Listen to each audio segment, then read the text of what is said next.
이 끔찍한 망언 제조기 태영호를 사퇴시키기 위해서 이 자리에 모였는데요. 오늘 대회의 이 취지와 의미를 담아서 여는 말씀 해주실 분입니다. 우리 주권자 전국회의의 정혜랑 대표님을 뜨거운 박수로 모시겠습니다. 네, 여러분들 반갑습니다. 저는 주권자 전국회의라는 곳의 단체 공동대표입니다. 정혜랑이라고 합니다.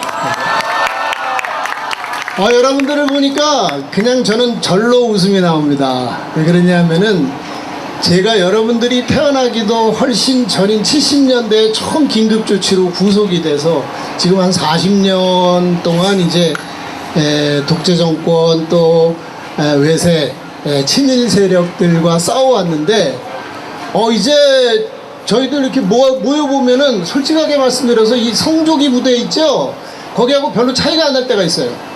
그래서 어느 때는 제가 차이가 나는 게 무슨 얘기냐면 다 늙었다는 얘기죠. 그래서 이제 제가 저기 소녀상 지키는 분들한테 너무 기뻐서 응원해 주려고 길 가다가 이렇게 갔더니 경찰이 콱 막더라고요. 왜 막는지 아세요?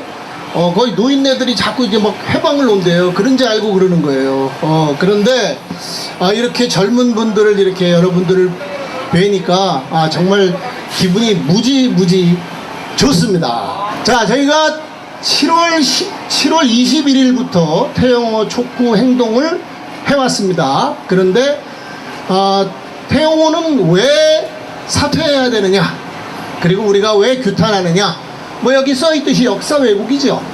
역사를 왜곡하는 건데 이 역사 왜곡은 우리가 잘 기억해야 돼요. 역사 왜곡이란 거는 우리 만주에 뭐가 어떻고 백제가 어떻다 이런 거 얘기하는 거 아니에요. 그죠? 우리하고 가장 긴밀하게 연결되어 있는 겁니다. 왜 긴밀하게 연결되어 있느냐? 자, 4.3 항쟁, 그냥 4.3이라고 아직까지는 공식적으로 부릅니다. 그런데 그 4.3 항쟁은 저도 여러분들이 그 6월 항쟁이나 그 광주 민중항쟁 때 태어나지 않았듯이 저도 4.3 때 태어나지 않았어요. 그 역사적인 기록으로 듣고 아는 건데, 사실 4.3 항쟁에 대해서 아주 왜곡된 발언을 했죠, 이 사람이, 이 양반이. 그렇죠? 예. 근데 4.3의 진실은 뭡니까? 바로 친일 잔재를 청산하자라는 그런 3.1운동 기념 때 사람들이 보니까 일본 경찰에 했던 놈들이 싹 숨어 있다가 조금 지나고 나서 미군정이 딱 이렇게 나타나니까 다시 와가지고 그놈들이 다 우리를 다시 잡아가고 막 탄압하고 이러는 거예요. 이거 안 되죠. 그래가지고 3.1 기념식 때 나섰는데 이 사람들에게 무자비하게 총을 쏘고 해가지고 사람들이 죽게 만들고, 여기서부터 시작이 된 겁니다. 여기서부터 시작이 된 거예요. 그죠? 예. 그래서 4.3은 뭐냐? 바로 단독정부 수립을 반대하고 친일 세력을 청산하기 위한 항쟁이었는데 그에 대한 무자비한 학살이었습니다. 무자비한 학살. 이거 우리 잘 생각해야 돼요. 자, 1980년에 광주항쟁도 뭐냐? 권력 야욕의 그 계엄령을 확대하고서 그리고 대학의 군대를 진주한 전두환 일당들에 대해서 학생 시민들이 항거했는데 그거를 대검으로 총으로 무자비하게 학살한 것이 바로 광주 항쟁의 본질입니다. 자, 그리고 여러분들 4.3은 이제 국가에서 공식적으로 반성하고 노무현 대통령이 대통령으로서 사과했죠. 여러분들 4.3 평화공원 가보면 아실 거예요. 그런데 우리가 또 기억해야 될 항쟁이 있습니다. 여순항쟁. 저는 여러분 나이보다 훨씬 많을 때까지 여순 반란인지 알았어요. 군사 반란인지 알았습니다. 남노당들이 한 군사 반란 아닙니다. 여순항쟁은 뭐냐? 바로 동족을 학살하라고 하는 명령을 거부한 정의의 군인들의 의거입니다. 이거 기억해야 돼요. 자, 그런데 이런 게 몽땅 북한의 지령에 의해서 했다, 말 됩니까? 안 됩니다. 말이 안 되죠. 자, 이런 역사 왜곡이 왜 안 되냐? 단지 틀렸다는 말이 아니에요. 자, 우리가 광복 지금 몇 년입니까? 올해 광복 78년이죠. 자, 그런데 그건 동시에 뭐예요? 분단 78년입니다. 그리고 광복 때부터 시작된 그런 갈등과 분단으로 시작된 갈등과 대립이 그 후에 전쟁이 됐고, 그 다음에 그 전쟁이 아직도 끝나지 않았어요. 여러분 지금 우리 전쟁 중인 거 기억하세요? 그런데 안타깝게도 여기 지나다니는 사람 우리 전쟁이라 생각 안 해요. 그렇죠? 전쟁이라 생각 안 합니다. 전쟁 나면 강남 땅값 웃기는 얘기죠, 그죠? 뭐 땅값이 오르고 아파트가 오르고 그 아파트 다 폐허가 돼버릴 텐데 무슨 소리를 하는 거예요, 그죠? 전쟁은 막아야 됩니다. 그런데 우리가 그 전쟁을 막지 못한 그런 1950년 이때부터 그 전쟁은 누구의 뜻에 의해서 했어요? 결국 외세입니다. 그렇죠? 예. 자, 요번에 8월 15일 날 영화가 하나 개봉하지. 이 영화 선전하는 건 아니고 이게 중요한 얘기이기 때문에 하는 건데, 오펜하이머라고 하는, 오펜하이머라고 들어봤어요, 여러분들?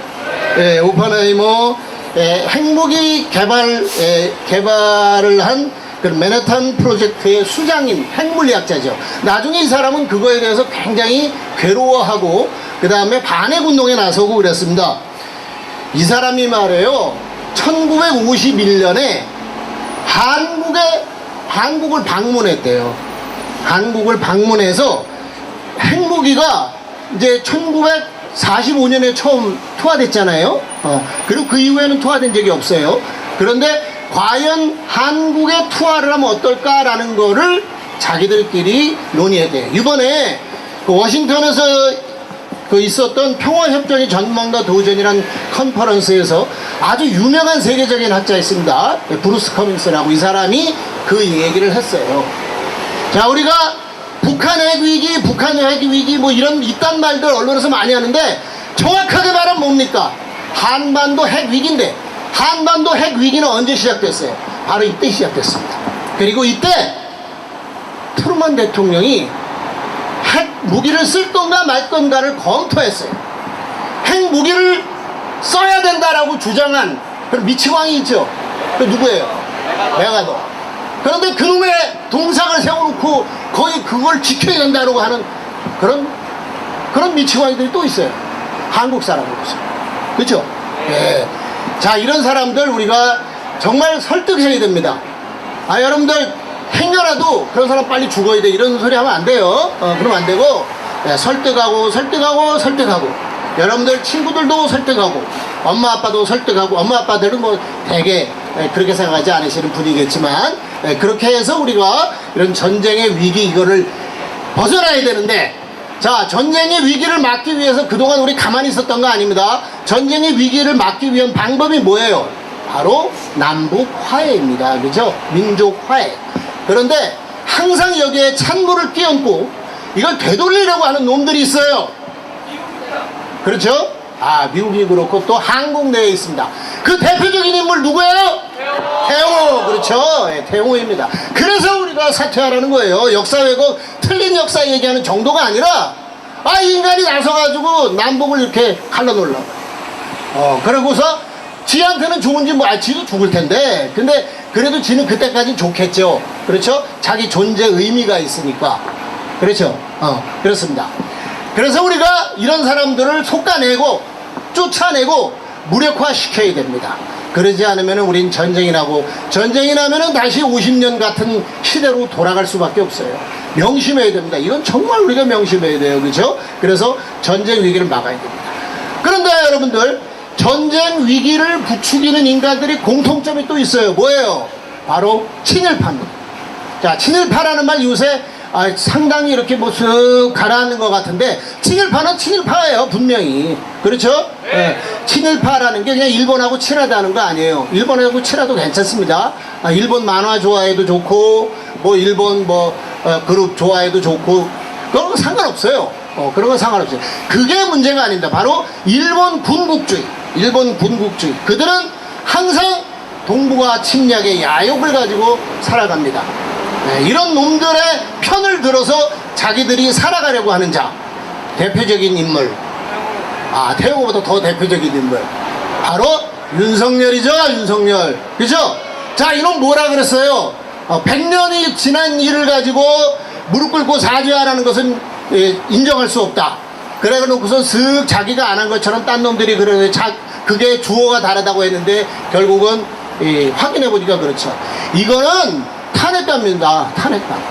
우리 대한민국은 어떤 나라예요? 3.1운동의 정신으로 세워진 임시정부의 법통을 이어받은 곳입니다. 자, 3.1운동 우리가 맨몸으로 우리의 독립을 한 거 주장하고 만세계에 주장했던데 거기에 대해서 총탄을 퍼붓고 그리고 대검을 휘두르고 해서 수많은 사람들이 죽은 그러한 항쟁. 그 후에도 일본의 죄가는 무지무지 많습니다. 뭐 제가 여기서 얘기할 필요도 없겠죠. 자, 그걸 누구 마음대로 퉁쳐버려요. 이거 용서할 수 있습니까?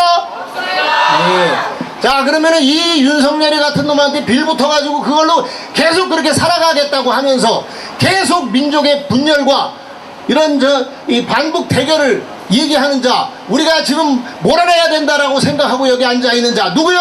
태영호. 그렇죠? 예, 여러분들하고 저하고는 마음이 이제 통했습니다. 그렇죠?